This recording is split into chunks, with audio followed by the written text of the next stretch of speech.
Hi everybody, hopefully you can hear me. You can give a hands up if you can hear me properly. Sorry, I'm in the dark.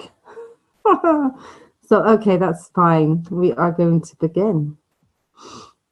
Right, slideshow. Okay, good. As long as you can hear me and see the slides, that's all that matters. Doesn't matter if you can see me or not. Right, from the beginning. Oh, exciting times. Tarot readings with me. So cards are traced by some occult writers to ancient Egypt.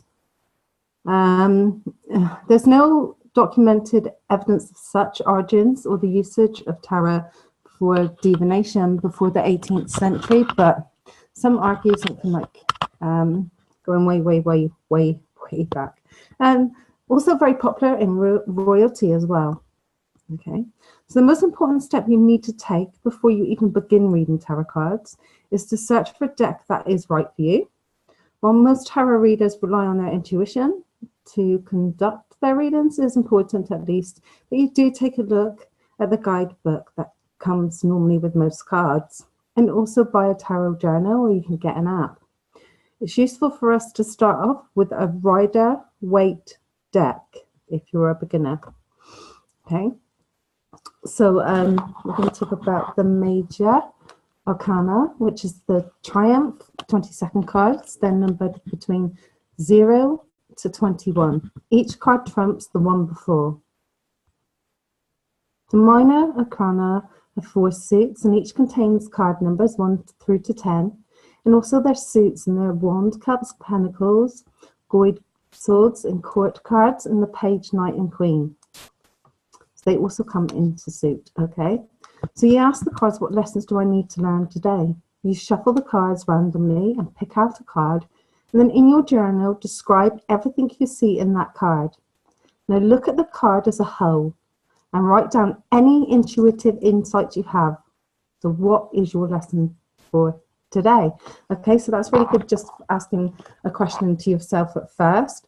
We'll talk about the symbols and stuff like that later. There's lots and lots of different symbols, but generally speaking, what you do is you look at the card and you try and memorize the card and try and pick up intuition. So it's 56 suited cards. You divide it into 2 parts. The cards numbered are 1. Ace through to 10 count cards or face cards, page, knight, queen. The king and the minor arcana cards represent the day, okay, today insights. The minor arcana consists of 4 suits. These are the 4 suits.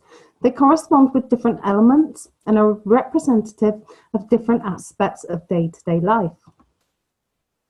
Now, the suit of 1 tarot cards means they're associated with energy, spirituality, inspiration, positivity, determination. And in a deck of playing cards, the wands corresponds to the clubs. So when referring to time in a tarot reading, the suits of wands traditionally represents spring or weeks. In a deck of playing cards, wands corresponds to the clubs. Because years and years ago, what they would have done is just used a normal set of 52. So the page of wands is similar to the fool in that he is a free spirit who represents change and new beginnings. He has a true passion for life, despite his understanding of his world is not yet really fully developed. That's the page of wands.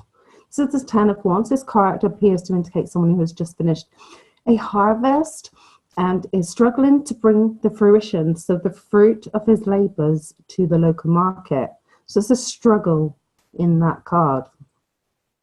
And the King of Wands looks forward to challenges because he enjoys the natural rush of adrenaline associated with solving a difficult problem. Also, being a king, he's full of adrenaline and power and things like that. So in this process, he not only rids himself of his own fear, but that of others as well, by reassuring them that they shall succeed.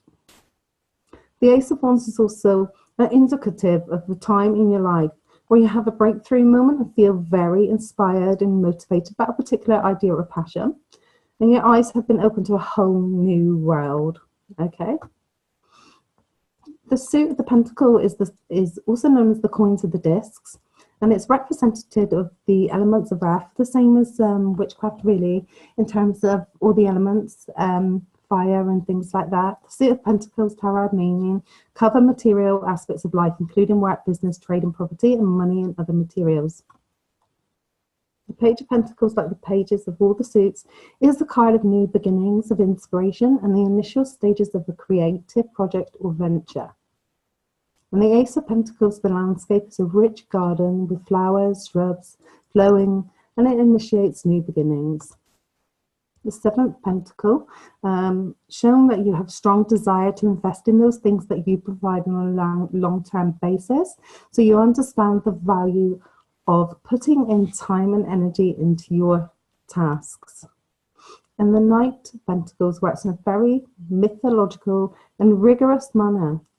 Through his visions may not be earth-shattering, and his methods are certainly not original. And the Knight of Pentacles sees that everything's to be undertaken and meet with nothing but success.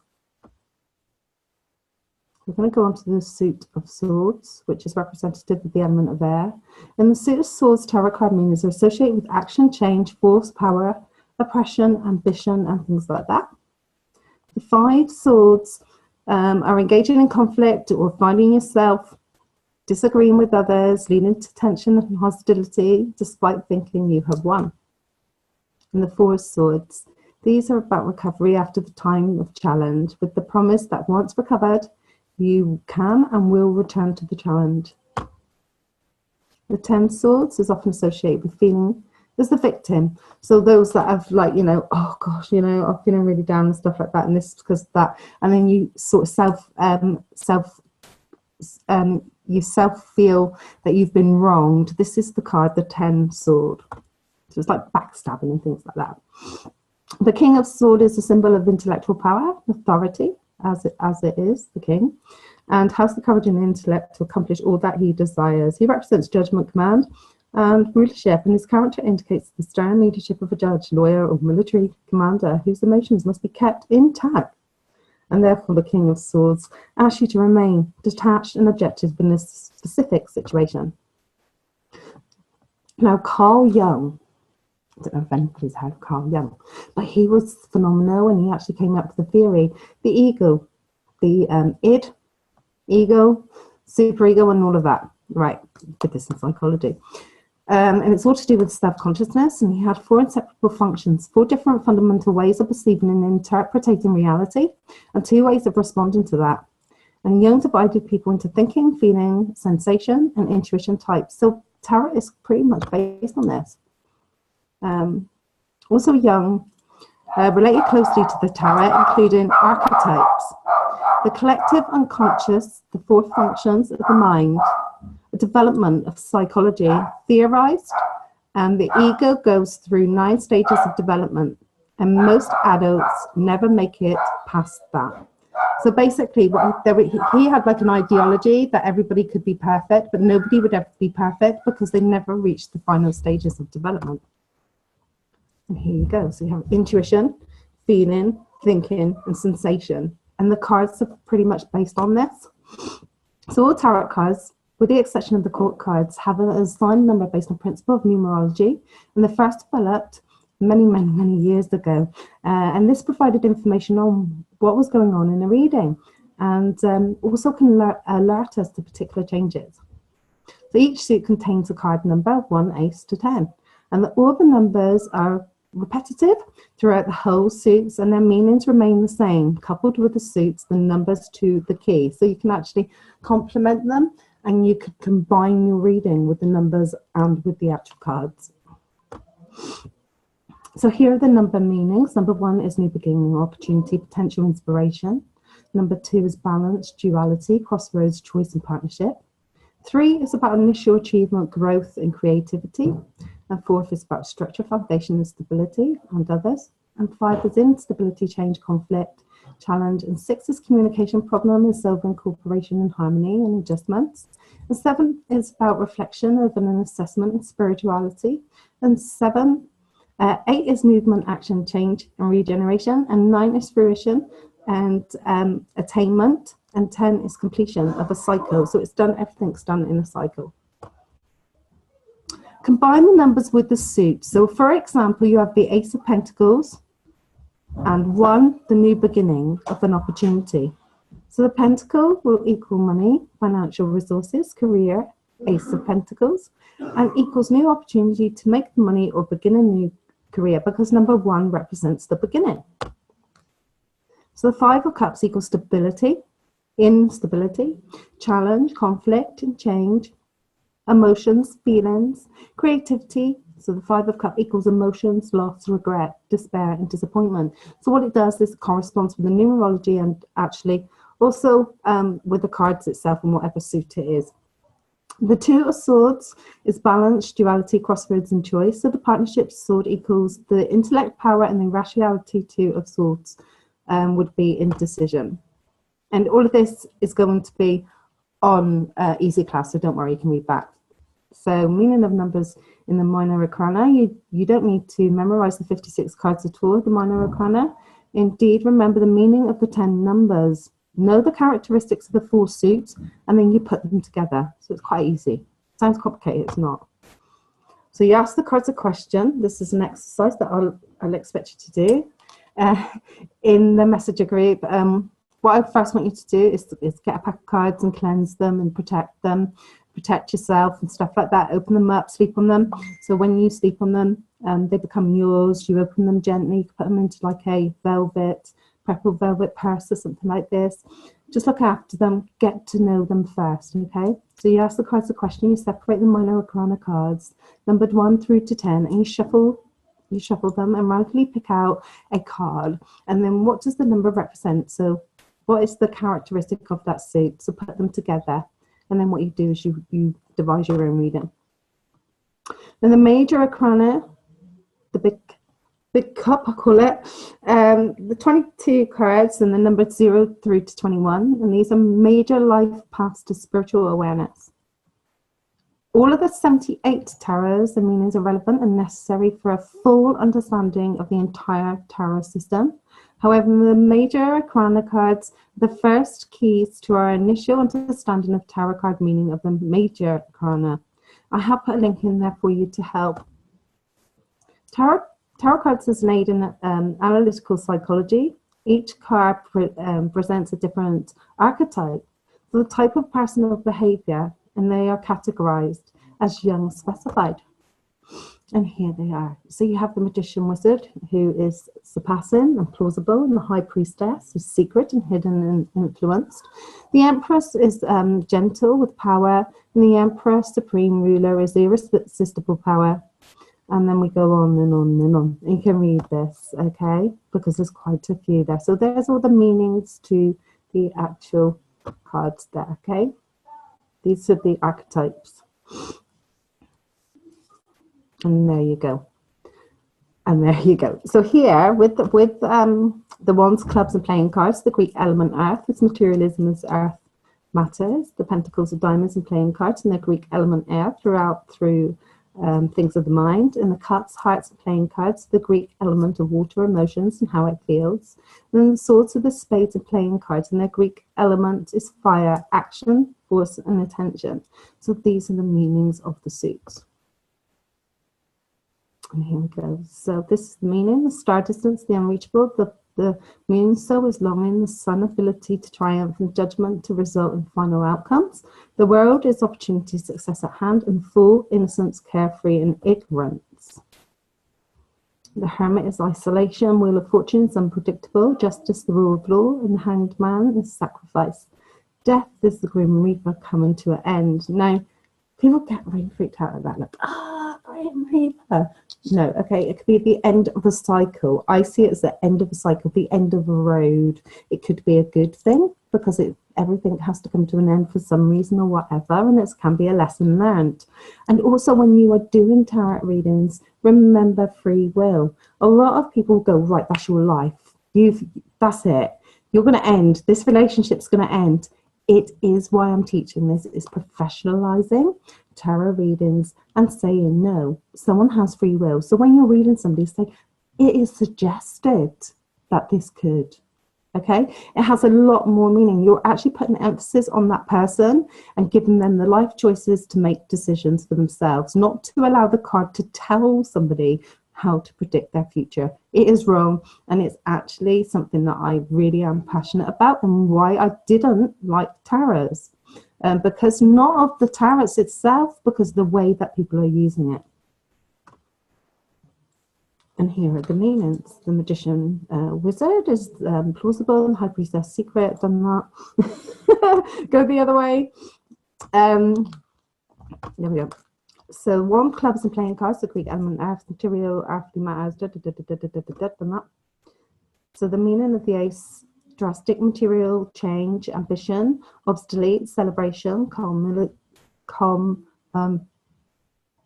say it, calamity, Maitai, success and competition. The ones, obstacles, recovery, strain, page, helpful, friend, the knight is material advancement, and the queen is settling with possessions, and the king is material wealth.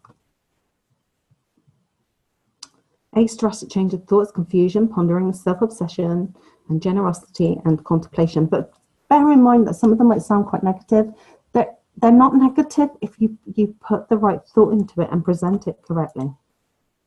Right, the pentacle is prosperity and wisdom, page, agreeing friend, and the knight intellectual advancement, the queen is settling mind, and the king is intellectual prominence. The cup is the ace of drastic change of feelings, bond, festivity, despair, all of those things, disgust. And page is comforting friend, the knight is emotional advancement, the queen is settling emotions, and the king is emotional restraint. The sword suit of action is the force of intention, so it could be to do with, say, a crossroads, a separation in somebody's life as such, and also the loss and betrayal. Here we've got the victim, the anguish, the defeat. The page is an allied friend, the knight is advancement in action, the queen is settling, and the king is decisive and action. Always the king is very decisive. The tarot consists of 78 cards, 22 in the major arcana and 56 in the minor arcana, which in turn divided into 4 suits with 14 cards each. Each can be said to represent an archetype that's quite clear regarding the major arcana cards, but not always with the minor arcana.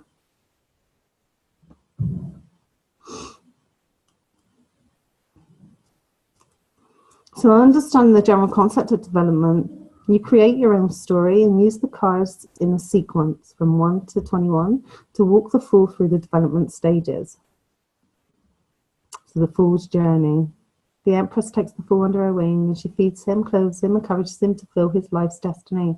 And the emperor teaches the fool right from wrong. He empowers the fool to make decisions and becomes the master of his own fate. And the fool about the ways of the world by educating him about customs, traditions, and the world religions. And after some time on the journey, the fool realizes that in order to make it, he needs to make alliances and form relationships. And the lovers demonstrate to him the importance of journey and meaning and unionship. The fool is then able to get direction for his journey through the encounter with the chariot. He is now firm, determined to make it until he meets justice. And then justice reminds him that there are two sides to everybody and everything. In order to progress, he must be open and fair in his future assessments of people and situations. Once he's learned justice and fairness, the fool is ready for the hermit and the fairness of the hermit, who first teaches the fool to look inside himself to seek truth and knowledge. Armed with knowledge, the fool comes to the wheel of fortune. By now he understands that what goes on must come down, and what he knows today he will put in the test. 11th strength shows that the fool how to be strong in the future and trials and tribulations. It's not the physical strength, but it's determination and endurance that will see him through the difficult times. And so before he goes on, the fool takes a break and contemplates the next moves. He sacrifices his time as the hanged man to stop and reflect on what was and what is to come.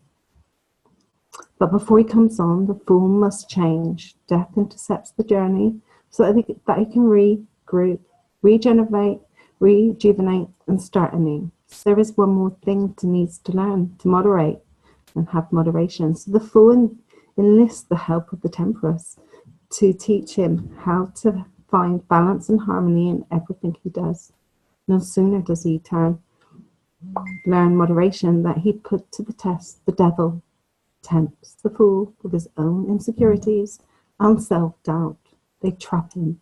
It does not allow him to proceed any further. And so the Fool world comes crushing down on him in the tower. There's chaos and destruction everywhere. Everything the Fool has come to know and believe is now destroyed and erased. To get out from under the rubble, he must start anew. That's when the Fool sees the star in the sky. He knows all will be well. He is full of renewed hope. The moon, however, reminds him that all not is as it seems. So the moonlight can play tricks on you. So the Fool knows to proceed with caution. As the night ends and the sun comes up, it warms up the Fool and gives him renewed energy and strength to believe in himself. It is then that the Fool finally encounters the angel of judgment, who helps the Fool to evaluate his previous decisions and deeds and wash himself of the past, so that with the understanding, the Fool can be reborn. The Fool comes to the end of his journey as he sees the world, his mission to complete, and his knowledge to absolute. Getting to know himself, he has gotten to the new world. So I thought it would be a really good exercise to write your own story of the Fool's journey. Ask yourself, what major life lessons do I need to learn? Separate the major arcana cards and shuffle them, and randomly pick out a card. What did the card teach the Fool? What can it teach you? It's a really, really good exercise to do. So the ranks. We rely on the rank lowest to the highest. The page Knight, Queen, King. Page equals beginning of a new, say, project, initiation, and new invitation. And the Knight is the first progress adventure. So the first test, the grade, the Queen, nourishing and grounding, expanding and seeing to maturity. So the King equals maturity, establishment, and well-oiled machine. So this is how you do combination of suits. The combination of the suit with the rank to understand its meaning. Example 1, you get Page of Cups, okay, which represents beginning, feelings, emotions, creativity. The Page of Cups equals exploring a new relationship, expressing the new feelings, and taking on a creative project. 2, the King of the Pentacles is maturity, authority, power, and finances, material, wealth, career. Work. King of Pentacles equals abundant, successful career, and security and control and power. I'll show you how to lay them out in a minute. So reading the court cards. Reading the court cards as people depends on the spread, situation, and position of the card. The Page, childlike, spontaneous, unrehearsed, questioning, probing, exploring. The Knight, adventurers, eager, crusading over the top. The Queen's nurturing and fostering and being very gentle, grounding. And the King is decisive, controlling sometimes, but domineering and authoritative. So example, you get King's Cup, which equals maturity and authority. And then the Cups is the emotional feeling and creativity of the King of Cups, someone who is calm, collected, in full control of their emotions, and an established artist, someone who is very artistic and is established in creativity. Example 2, you've got the Queen of Swords, is nurturing, fostering. Swords would be thoughts, the intellect, rationale, logic, and stuff like that. Someone whose logic trumps emotions, are a quick thinker, decisive and independent of their own judgment.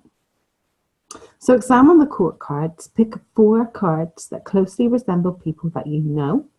In your notebook or your journal, or say you have a journal on an app, write down the description of these personalities in great detail, and feel free to do the same to all the court cards.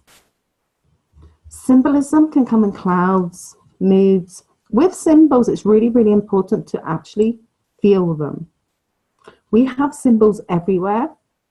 They're very religious, some of them, okay? And what you need to do is just look at them and analyze them, and what is it you're feeling from it? Using your intuition as you do the angel cards, it's no different.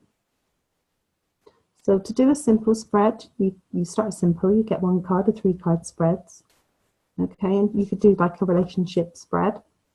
A 3 card also you could be used for past, present, future, current situations, action, outcome, problem, advice. Position right up. So how do the cards relate to each other? Which way are the cards facing in relationship to each other? And you analyze that. Combine the cards into a story of the 3-card spread. So the story will be obvious in complicated spread. Like you may first divide the cards into batches and then combine them. So you can think of a question you would like answered while concentrating on the question. Shuffle the whole deck. Draw 3 cards in a spread that can best answer a question. Examine the cards and then you describe the story. No different than when you're doing the angel cards. This is a Celtic card spread. Okay, so the present, card 1.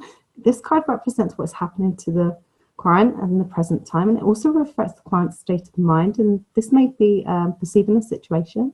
Card 2, the challenge. This card represents the immediate challenge or problem facing the querent. This is one thing that, if resolved, would make life a lot easier. So even if you draw a positive card in this position, consider it carefully, okay?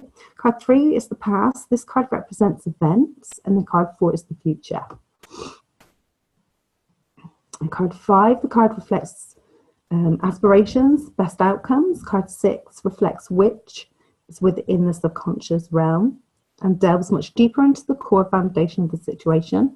It symbolizes the underlying feelings and it trends association with this situation and can indicate what is truly driving the person, and particularly if they're not deeply connected to their inner being. Card 7 is a advice card.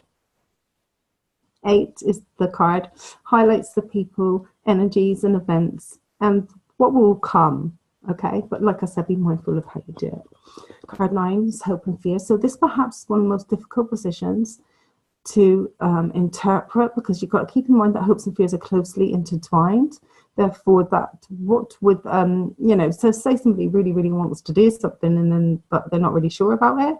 You have to be careful there, because actually they can intertwine, because hope and fear is a similar emotion. Card 10 is outcome. The card represents of where the situation is headed and also the issues and how to resolve it, and assumes that the outcome based on the conditioning and the current course of action to take. That's how you would lay it out. Okay. Can you see that? There's the layout for a Celtic spread. So this is how you do a true love spread. Get 6 cards with the numbers. These cards represent if it signifies what you currently feel about your relationship, your approach and your outlook. 2 is the second card, represents your partner. It also represents current emotions. This is connection. 3 is the connection card. What are the characteristics that you have in common? 4 indicates the strengths of the relationship. 5 is the weaknesses of the relationship. And then we have 6. The first card is your true love card. It interpretates what needs. But once again, the reason why I'm teaching tarot is to really emphasize is you can't tell someone that's going to happen. Suggest.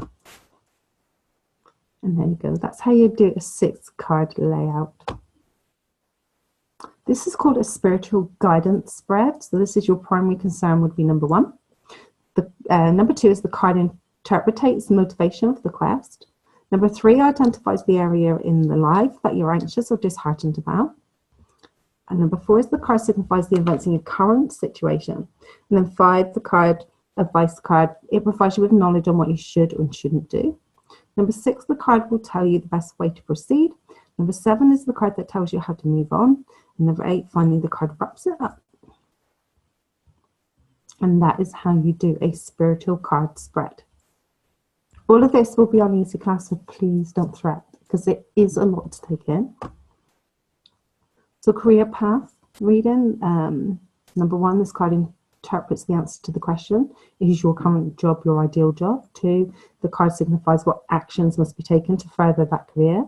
Number 3 is the card reveals the aspect in the career that you can no longer alter. This card shows, number 4, that your level of performance in your current job, are you exerting through effort to get at the top or even to accelerate? Number 5 is the 5th card that tells you things that you need to change and improve. And number 6 is the answer to questions. Is there a past event in your career? 7, the final, interpretates the results. And that's how you do a career layout. Success spread. This card signifies your major concerns or obstacles. The second card talks about your current challenges and complications. The third card reveals the hidden factors that you need to know affecting the current situation. The fourth card represents new ideas and people or things that can help you grow further. And number 5, this is the indicator of what you need to be successful or what you should avoid to fail. And this is the success spread. This is a yearly spread. Okay, that's how you do a yearly spread. You just lay it out exactly like this. This is a quarterly spread. So the first and second and third and the fourth quarter. So these are the symbols, okay? I have put a link on them because there are so many. Angels in the tarot system are symbolic of divine messages. They're messages of important information in the reading.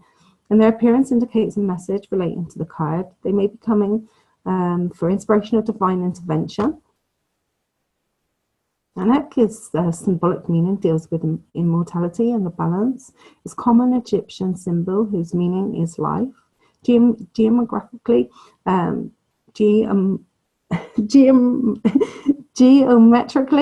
the loop on top represents the sun rising above the horizon, represented by the horizontal line, and this captures both immortality.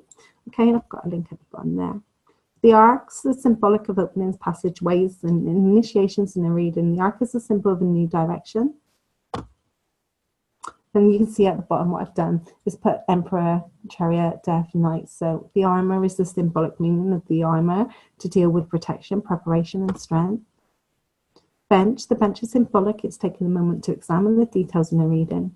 Benches indicate that they need to relax, take some time to examine. These are 3 pentacles, 8 of the pentacles, 2 of the swords, 9 cups. The bird is the symbol meaning of the bird, deals with the higher thoughts, higher consciousness, the creation of the air. So they symbolize higher levels, also to do with the wheel star in the world. To get to analyze the cards intuitively. Now, if you're doing advanced readings, you could use them in investigations and stuff like that.